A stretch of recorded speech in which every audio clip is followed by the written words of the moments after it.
Hey guys, welcome to a LearnitLen video tutorial on digital marketing. However, before I get to that and what it's about, look at this jumper. It says every child deserves happiness. I got this from a charity that I actually help volunteer with or for.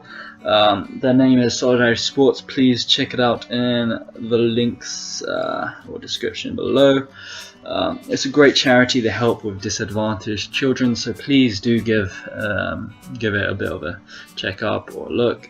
Other than that, what I'm going to be talking to you about is digital marketing and its flaws and misconceptions.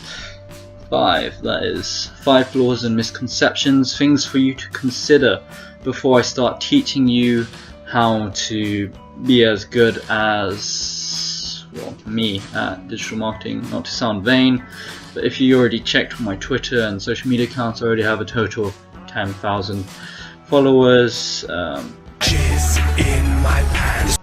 And I only started about 3-4 months ago, so that is definitely something you might want to consider checking up on. Actually, yeah, 3-4 months ago. So yeah, do give it a check up, because yeah, I teach a lot of decent things. Anyways,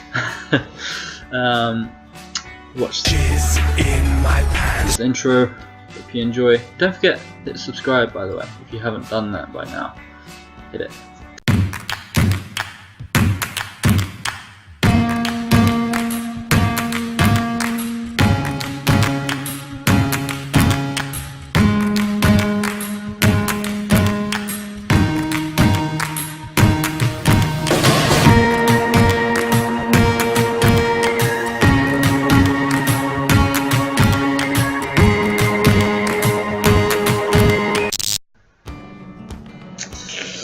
Hey, hope you enjoyed the intro.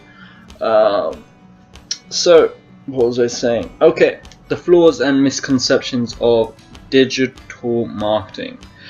Alright, so one of the flaws I could say is that, well, this is something I've dealt with in terms of having to deal with a nasty employer who just simply doesn't understand what digital marketing is all about.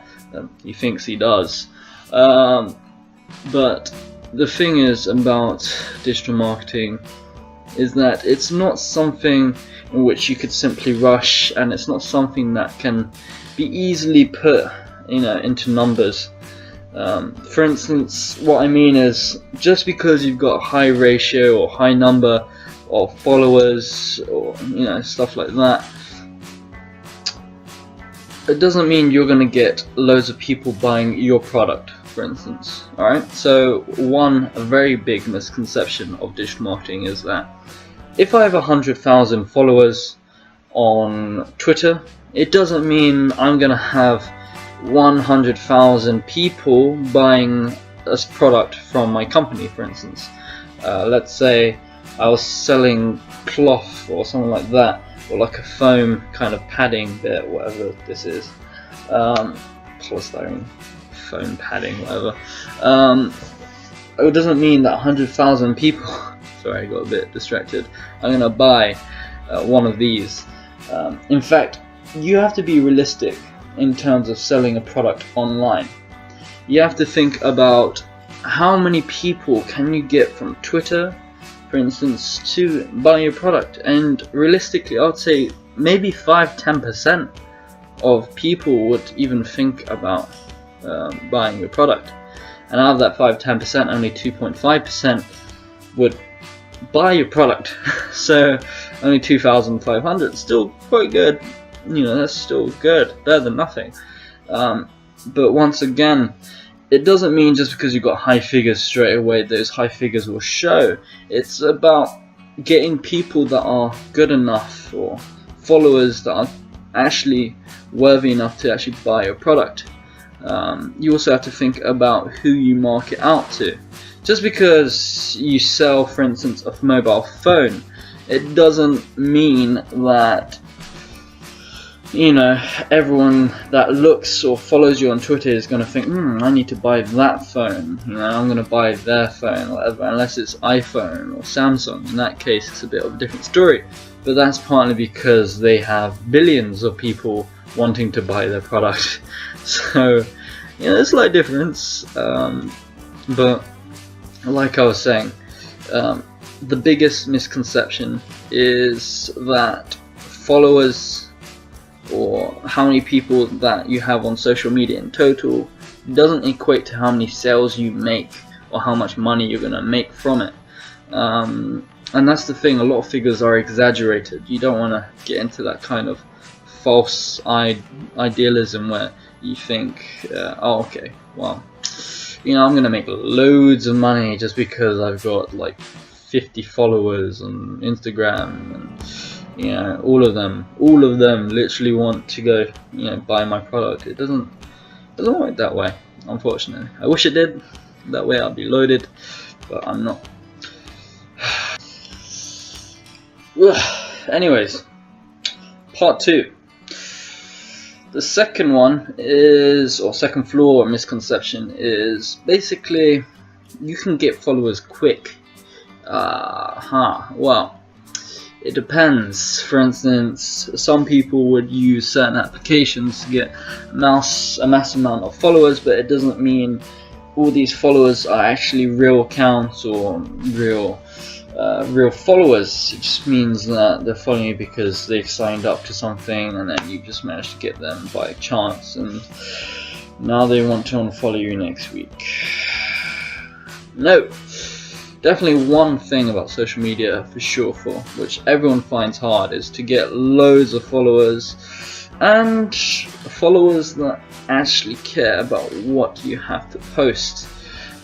You don't want to find all these applications that get you 100,000 followers within a month, because it's likely people are just going to tick you off their box. I mean, and plus, you know, you're wasting a lot of money for something that you could put a bit of time and energy and effort into. You're wasting a lot more money than you're actually gaining. So that's one issue. So yeah, you have to think about that. Okay, also, I'm now going to move on to my third one, number 3, well that would be 3 and 3, 6, bad maths, Len. Anyways, number 3. The third one is, oh, okay, go buy some product ads so that you can put it onto your website. That way people are gonna straight away do this and that because they're seeing your campaigns all over Facebook. Okay, stopping right there. So as you can tell, I was talking about product ads that you can put on Facebook and Twitter and stuff like that.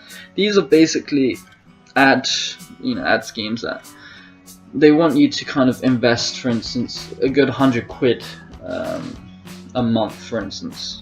Yeah, so 25 a week, in terms of just having your product advertised all over on everyone's social media accounts. And that is an amazing way to go about. Don't get me wrong, it's a great thing to do, but it's not a great thing to do straight away. One of the definite biggest misconceptions is people often product advertise when they don't even have a substantial amount of, you know, accounts set up. For instance, on my Facebook I have groups, I've got a page set up, I've got it all linked to my Twitter, my YouTube channels, and they're all interlinkable. I've made sure I've done that, so that way I'm kind of building up a good raw healthy amount of followers before I ever think about doing advertisements.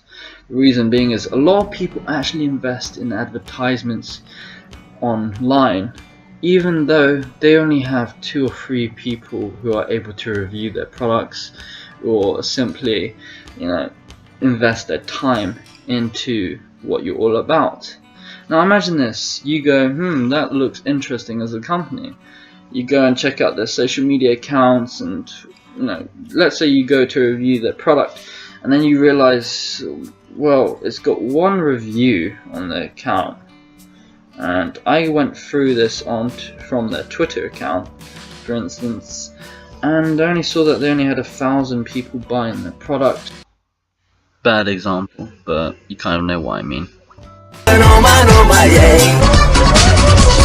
Anyways, guys, thank you for watching part 1 of 2 of the flaws and misconceptions of digital marketing.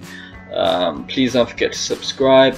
Wait off part 2, which is probably going to pop up around there. And yeah, so please do stay tuned and don't rush anything. Anyways, have a good day. Thank you very much.